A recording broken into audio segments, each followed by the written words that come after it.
এই কিছুদিন আগে পর্যন্ত আমার বিভিন্ন জায়গায় ঘুরে আসার পর মনে হচ্ছিল যে আর কয়েক মাস পরেই যাব, কিন্তু সেটা আর হলো না। আবার ট্যুরের প্রোগ্রাম ঠিক হয়ে গেল।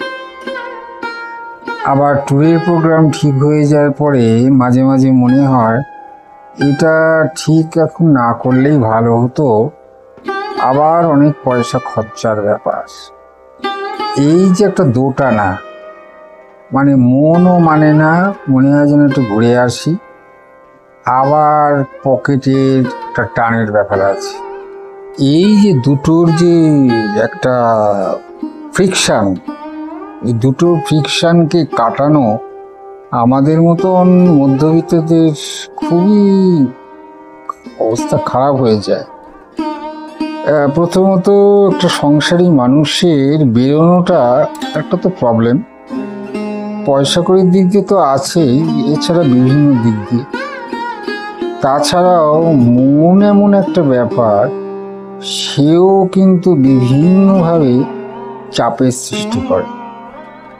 যে তুমি বেরো, তোমার আর ভালো লাগছে না, তোমার অফিসে যেতে মাঝে মাঝে ভালো লাগছে না, হাত পা শিথিল হয়ে যাচ্ছে, একটু নির্জন স্থানে, একটু পাহাড়ি এলাকায় একটু গিয়ে একটু বিশ্রাম নাও, নিজের সঙ্গে একটু কথা বলো। তারপরে তোমার মন, হৃদয়, শরীরকে আবার চাঙ্গা করে নিয়ে এসে ফিরে আসো। তারপরে আবার কাজকর্ম করো। তাহলে কি হবে, সংসারে তোমার শান্তিটাও বজায় থাকবে, ঝগড়াঝাটি কম হবে এবং কাজের মধ্যে একটা স্পিরিট হবে। কিন্তু যদি যাও, প্রথমত তো ফট করে তুমি মন চাইলেই তো টিকিট পাবে না, তার জন্য তোমার অনেক অসুবিধা। এবার টিকিট যদি তুমি পেতেই যাও, তাহলে তার জন্য তোমাকে আবার পরিশ্রম, আবার পয়সা খরচা। মানে এই এক জীবনটা একটা বৈচিত্র্যময় এবং ঝামেলাময়। আমি যা দেখলাম, জীবনে শান্তি বলে কিছু নেই। জীবনটা সবসময় একটা চাপ। ছোটবেলার থেকে এখন বার্ধক্যে এসে উপনীত হয়েছি, সবসময় একটা চাপের শিকার।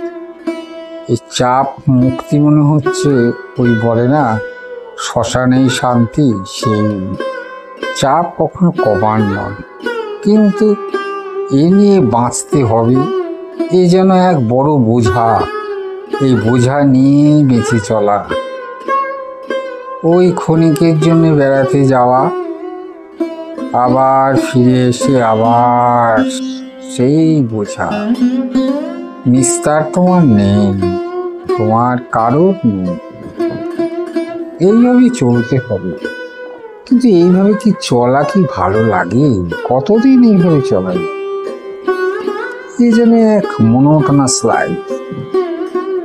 মানে জীবনটা একটা, মানে কি বলবো, একটা অদ্ভুত একটা নকশা। এই অদ্ভুত নকশার মধ্য দিয়েই আমাদের জীবনটাকে কাটাতে হয়। কেউ সেটাকে সইয়ে নেয়, আবার কেউ ওটাকে সহাতে পারে না।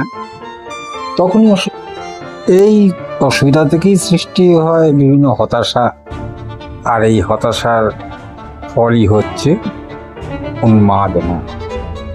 যাই হোক, এই ভিডিওটা যে দেখেছেন তার জন্য ধন্যবাদ।